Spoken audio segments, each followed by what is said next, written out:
Hey, what's up everybody? Thought I'd show you guys these two systems opened up now that I have them both finished to show the differences on stuff and what I had to do on placement of the capacitors. Mainly the large one, a little bit different on each one, and both of them I had to bend it in one direction so the lid would go back on the system, as they're meant to go in straight up and down instead of sideways like the original large capacitor, which is basically like this.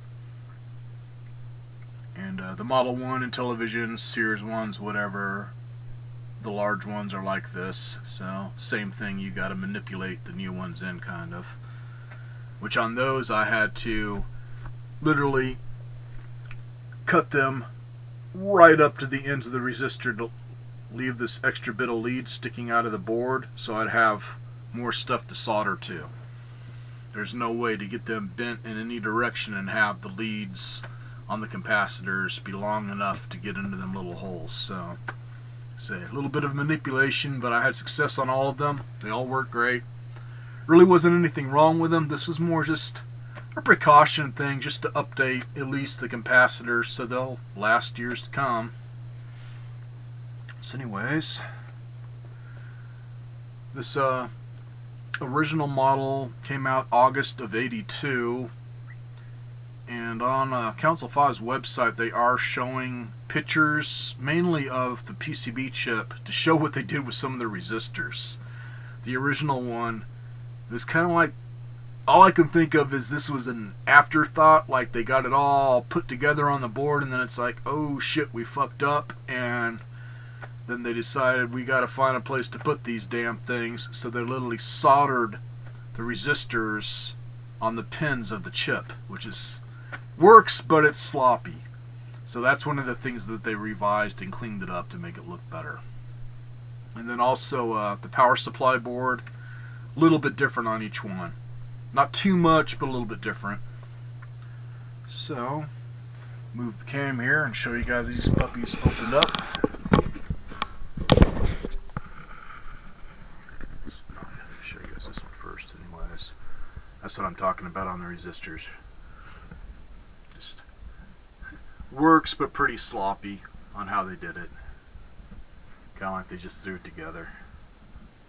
And then, as you can see there, these are meant to go in straight up and down. So because of that, the original going in like that. Didn't have to cut the leads off on this. I mean, literally, do not cut the leads on that puppy. You will have just enough to get them through the board and soldered on the other side, and then have a little tiny bit of slack so you can tip that puppy and have it just touching the top of this RF box. Otherwise, a little bit different orientation on the capacitors here. This is different on the other one. They upgraded it. Also, they upgraded this. Better heat shield. And then there's one that's BP, bipolar, which basically means, as far as I could find, I had a hard time trying to look up something where it shows just a capacitor like this, where it's the BP and not some gigantic thing for your car, but found a page where a guy was showing how to make a BP or NP or whatever, putting two of these together. I believe BP, each wire is positive. NP, each wire is negative. If I'm wrong on that, somebody can correct me. As the one that I just finished, for some reason, I cannot get this board to lift out. It's like it's glued in place, and I don't want to force it and end up breaking something. So I did not replace that capacitor. And plus, it still looks really good, so I'm not going to worry about it. This one, I replaced everything. Anyways, that one right there, on their chart that you can print out, just showing the placement of them and what goes where on the numbers. That one's just marked as NA. There is no number for it. They just show you where it goes and what wires what on positive and negative. Anyways, it is non-present on the other board. Another thing they changed, which this one was a lot easier to work on. this whole board here can be removed. You just take out 3 screws, and then that's just a pin connector. It just lifts straight off, so you can work on it as a separate piece. The majority of your capacitors is on the board here for your power.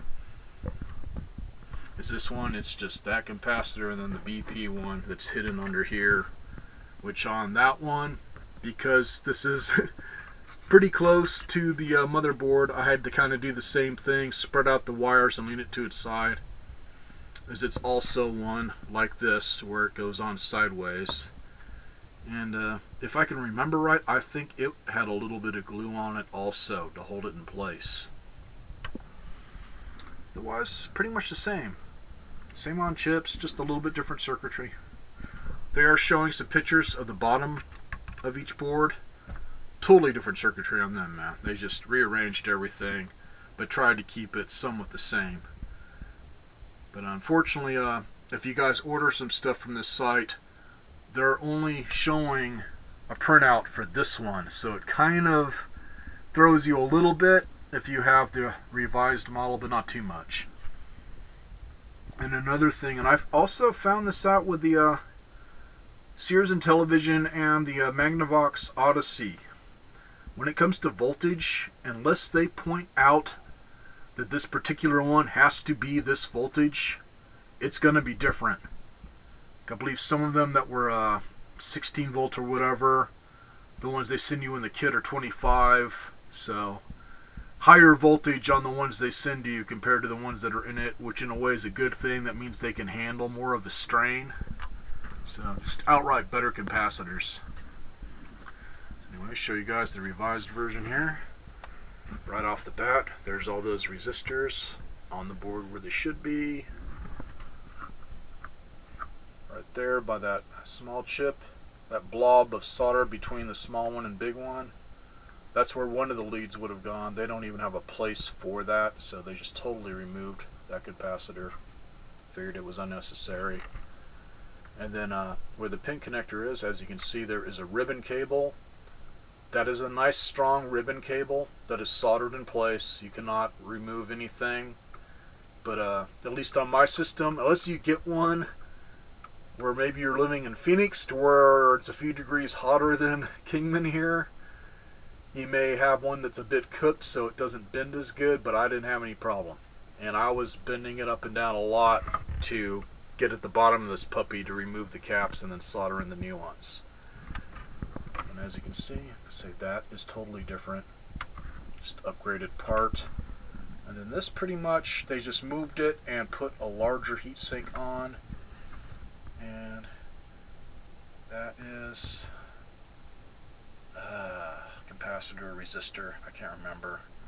Obviously it gets hot, so they're glued it to the heatsink.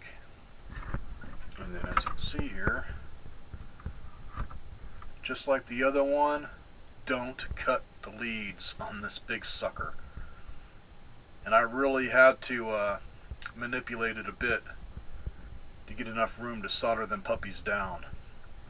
I got it all bent as the wire for negative. I bent it to where it was almost touching the side, and it's tipped to where it's almost touching that capacitor right there. But I had to do that in order to get the leads to go in. There is just enough slack to where you won't even have anything to cut off. They just go through the board enough to be able to solder them in place. Otherwise, nice and solid. And same thing. In fact, that's the one that I took out of this board here. And then, like I say, I don't understand why I couldn't remove this. It's like it's stuck in place. Really stuck. To where I was hunting around for another screw, and as far as I know, you got a screw on each end of your cartridge slot here, and then you've got one there and one there. And unless there's one that they decided to put in that's under this puppy, I don't know. But it kind of felt loose on this end where your controller ports are, but on this end I could not lift up on it. Like I say, it feels like it's glued in place. And speaking of glue, the screws on this puppy were glued in place. Which fortunately, these are both from 1982, so the glue was nice and brittle. They came loose real easy. And I think this one just had one single washer metal on each one of those screws. This one had a flat metal washer, and then one of them that's got the teeth around it that's like a lock washer to hold the screws in place. So they reinforced that. Otherwise, not much difference there. So, fortunately, only way I can really tell these systems apart when they're all put back together. This original one obviously has some of that fire retardant type stuff in the plastic, like the original model Super Nintendos that you'll see that are yellowed. Is that it's getting that even yellowing all over, including the controllers. This one is a little yellowed. I'm thinking it's just the kind of plastic. It's kind of like a mix between just white and gray. And something else to point out. I'm going to have to hunt around and see if I can find the site again. There's one that shows every type of Intellivision ever made, or that's been heard of, including bootleg systems. But I don't know if they did anything on the board, but when it comes to the casing, I'd swear there is another revision to where all this area here in between the top and bottom half has been painted kind of a light red, dark orange, whatever. As the Atari attachment that I have, first off, this is pretty much bone white, or just chalk white or whatever. It is painted up like that. But I'd swear the one that I had when I was a kid was painted up like that on the Model 2 Intellivision. So that might be a third revision where they just changed that up. So I don't know why they do it on the Atari part and not have one of these painted up the same way. So, on replacing the caps on these, man, I'm just going to say easy. You're not dealing with real fine traces like my Migraine, Turbo Duo. That one, when I got to the audio area, fortunately there was only a couple of those surface mount caps that were just starting to leak. I was lucky. I didn't have any to where it was starting to corrode. They were just starting to leak to where it didn't show up until I removed them, to where it was under the plastic part. Other than that, the regular caps that are like these, they all looked like friggin' new. And because of that area having so many fine traces and all the solder points being close together, I just left them in, man. I was too damn paranoid to try and remove them, because I get jittery if I'm looking at something too long, and I did not want to screw it up.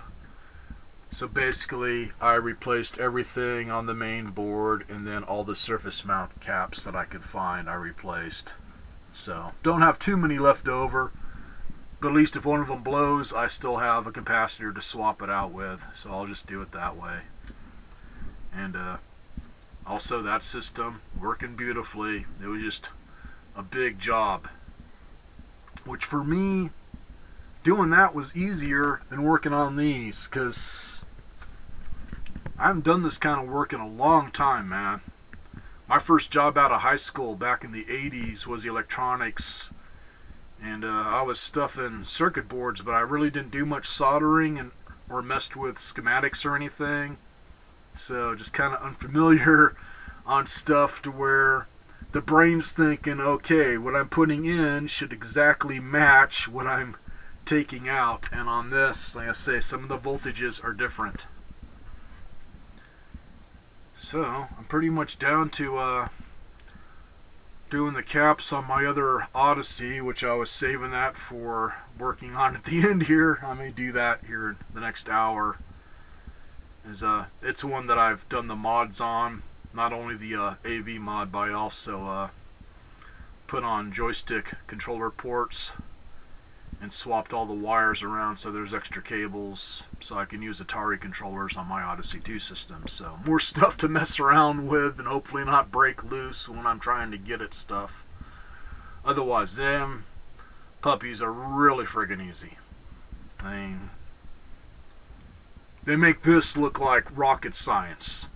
In fact, there's a couple of capacitors that you will not have to put in if you've done the AV mod. They go in the little RF box on the Odyssey 2, so you'll have a couple left over if you've done that to where it's off the board.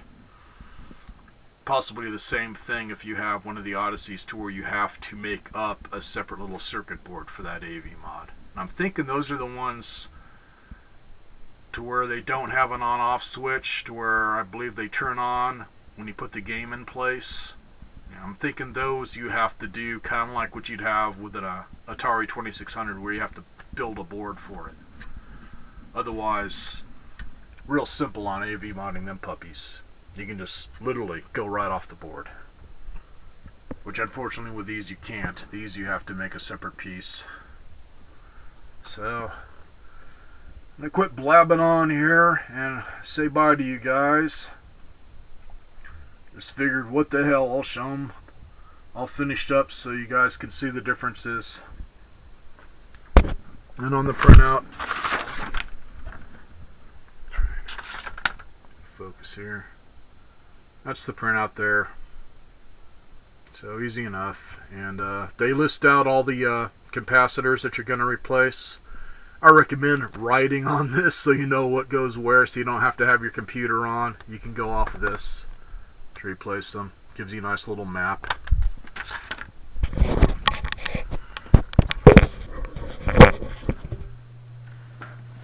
So y'all have a good one. I will see you guys in the next vid, which hopefully will be a pickup vid. I haven't been over to my buddy John's to a video game world in the last few days. Had car trouble to where it was in the shop for a while, and then I messed up my back again, so pretty much had a whole week where hopefully he had some cool stuff come in. So I'll hit him up tomorrow as he's open on Sundays and see if I can get anything new. As the yard sales today sucked ass. In fact, fuck it, man. Let's make the vid a little longer, man. I definitely live in a full-blown tweaker town. The one retro system that I found today at a yard sale was in a warehouse behind one of the thrift stores. In fact, I think it was a thrift store putting on the yard sale, and it was just stuff that they were just selling for cheap. They had an original Nintendo Entertainment System toaster. It literally looked like somebody dumped a can of paint on it, or a little kid tried painting it. I mean, it wasn't like spray paint. It was like out of a can, like they just slapped it on. And I could tell it got inside the system. And what really depressed me, because I could have gotten it for a few bucks, it had a game inside that happened to be Mario 3. When they dumped that paint on it, it got all over the freaking cart and ruined it too, man. And it was like paint that you cannot peel off. It got all over everything. So that kind of ticked me off, man. Finally spot something at a yard sale that hasn't gone over to John's and it's just totally trashed. Otherwise, man, it was really freaking dead today. Just not much going on. I think the majority of video game stuff are going to him, or my buddy Jim's picking it up. So either way, man, if there's anything good, I usually end up getting my hands on it eventually. So, once again, catch y'all later.